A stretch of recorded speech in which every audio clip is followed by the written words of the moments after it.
Bismillahirrahmanirrahim. Assalamualaikum warahmatullahi wabarakatuh. Bagaimana kabarnya anak-anak? Semoga sehat, selalu dalam lindungan Allah, dan tetap semangat belajar. Hari ini kita akan melanjutkan kegiatan belajar kita. Tema 6 tentang energi dan perubahannya. Pada hari ini kita melanjutkan pada subtema 3, pembelajaran 3 ya. Nah, anak-anak buka bukunya ya. Pembelajaran 3 pada halaman 122. Sini ada tulisan ayo berlatih. Ada perintah ayo berlatih. Berarti kita akan berlatih. Anak-anak siapkan bukunya, terus siapkan badan dan pikirannya, fokus ya. Fokus mempelajari bukunya. Ada tulisan, ini kita baca dulu ya. Kalian sudah mengetahui beberapa contoh energi alternatif. Kalian juga sudah mendapatkan informasi tentang contoh energi alternatif. Coba temukan 8 kata yang berkaitan dengan energi alternatif, juga pemanfaatan energi tersebut. Carilah kata secara menurun, mendatar, dan diagonal. Diagonal ini secara miring ya. Nah, anak-anak cari 8 kata yang berkaitan dengan energi alternatif. Misalnya ya, kita cari dulu ya. Misalnya di sini apa ya? Kita cari. Nah, ini ada turbin ya. Turbin. Nah, kelebihan ya. Nah, ada turbin ya. Nah, nanti anak-anak kasih tanda seperti ini. Turbin. Cari lagi. Kita cari 8 kata. Misalnya apalagi ya? Di sini minyak ya. Di sini ada minyak ini ya. Minyak. Nah, nanti anak-anak kasih tanda dulu. Setelah itu ini generator ya. Generator. Nah, seperti itu ya. Nanti anak-anak temukan sampai berapa? 8 kata ya. Anak-anak cari sampai ketemu 8 kata. Setelah itu, pilih 5 kata dari hasil tersebut, jelaskan arti sesuai dengan pemahamanmu. Nah, setelah anak-anak menemukan 5 kata tersebut, anak-anak tuliskan di sini katanya tadi, misalnya turbin, tulis turbin. Artinya apa turbin itu? Nah, anak-anak tuliskan di sini. Turbin adalah, nah, tuliskan seperti itu ya. Misalnya sini dapatkan generator. Nah, generator tulis di sini. Generator. Generator artinya generator apa? Nah, anak-anak tuliskan artinya di sini. Oke? Anak-anak cari dulu di sini 8. Setelah itu anak-anak pilih 5.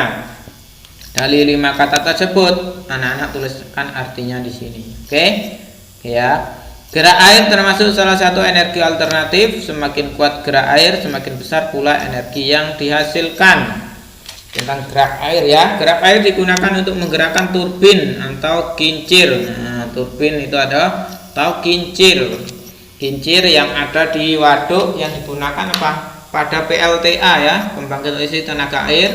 Itu air pada waduk, airnya bergerak menggerakkan turbin ya. Dari turbin tersebut lalu menggerakkan generator. Dari generator tersebut maka menghasilkan apa? Listrik. Gerakan turbin dapat dimanfaatkan untuk banyak hal, diantaranya menghasilkan listrik dan menggerakkan mesin penggiling gandum. Pernahkah kamu melihat kincir air? Nah, ini ya contoh gambar kincir air ya, seperti ini ya. Jadi air tersebut menggerakkan ini kincir air. Gunakan gambar bidang untuk buatlah gambar kincir air. Nah, anak-anak menggambar kincir air ini ya. Nah, anak-anak gambar di sini. Gambar kincir air. Nanti anak-anak coba di rumah ya, menggambar di sini. Kita lanjutkan. Air sangat penting bagi kehidupan makhluk hidup. Manusia membutuhkan air. Hewan dan tumbuhan juga membutuhkan air. Kita harus menjaga ketersediaan air, menjaga lingkungan tetap bersih, termasuk sikap dari menjaga air. Kebersihan air berpengaruh terhadap kesehatan manusia. Oleh karena itu, gunakanlah selalu air yang bersih. Saat ini banyak minuman kemasan yang dijual. Perhatikan tanda khusus pada kemasan. Tanda yang berupa batas waktu penggunaan air. Apabila melebihi waktu tersebut, maka minuman dalam kemasan sudah tidak dapat digunakan. Kondisi air setelah tanggal tersebut sudah tidak baik. Jika tetap diminum akan menyebabkan keracunan. Nah, jadi ini ya. Ketika kita membeli air minum kemasan, maka kita harus perhatikan tanggal di sini ya, atau tanggal expired, batas waktu air ini dapat digunakan. Misalnya batas waktunya sudah melebihi, misalnya sekarang kan Februari ya. Misalkan di situ tertulis 1 Januari tahun 2021. Nah, maka barang tersebut sudah expired atau tidak layak untuk dipakai, tidak layak untuk dimakan atau diminum, maka anak-anak jangan dibeli ya. Barang yang expired jangan dibeli. Nah, nanti bisa menyebabkan keracunan atau sakit pada tubuh kita. Kondisi tidak baik disebut juga kedaluarsa ya, kedaluarsa atau expired.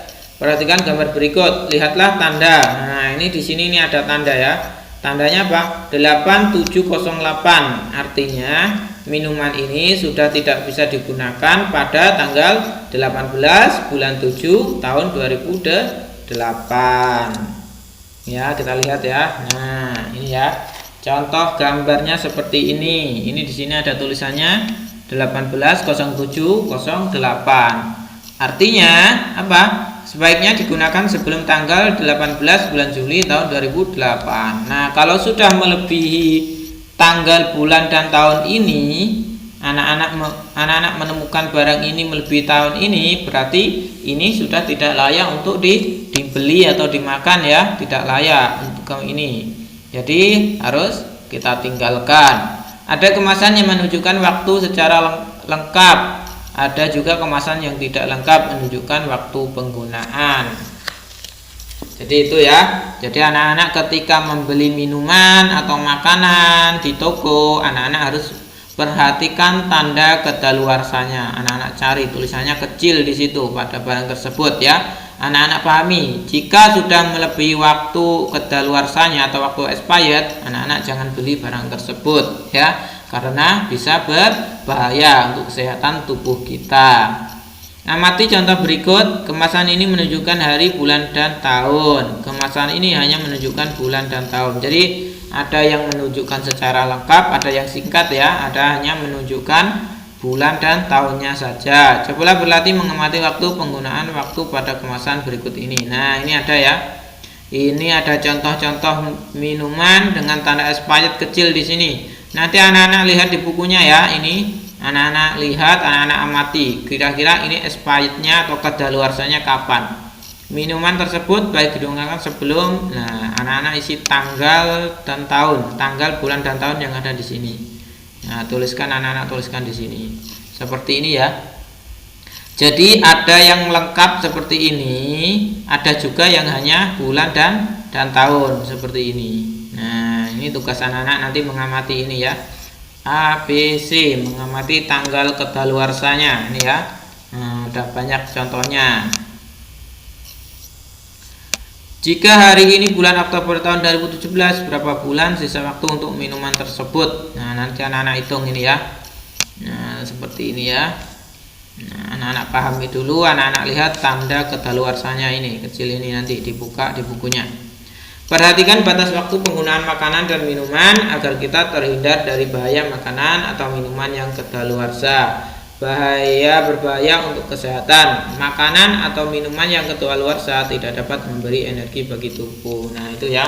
Jadi usahakan ketika kita membeli minuman atau makanan, kita lihat dulu tanggal kedaluarsanya.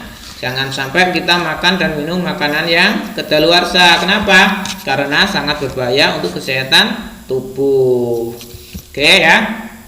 Nanti anak-anak pahami. Nanti anak-anak juga bisa praktekkan di rumah. Kalau mau beli jajan atau beli kue di warung, anak-anak lihat dulu tanggal kedaluarsa dari kue tersebut. Nah, sekian ya pembelajaran kita pada tema 6 subtema 3 pembelajaran 3 ya.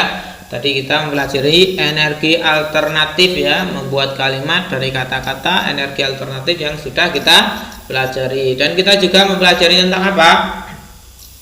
Tentang mengenal tanggal kedaluarsa sebuah barang, minuman atau makanan. Nah, ini biasanya banyak dijual di warung-warung atau di toko-toko terdekat. Nah, ketika anak-anak membeli minuman atau makanan, perhatikan dulu tanggal kedaluarsanya. Nanti jadi kalau sudah melebihi dari tanggal kedaluarsa, maka anak-anak jangan dibeli ya, karena itu bisa berbahaya untuk kesehatan tubuh kita. Sekian ya pembelajaran hari ini, semoga bermanfaat. Walaupun di rumah harus tetap semangat belajar.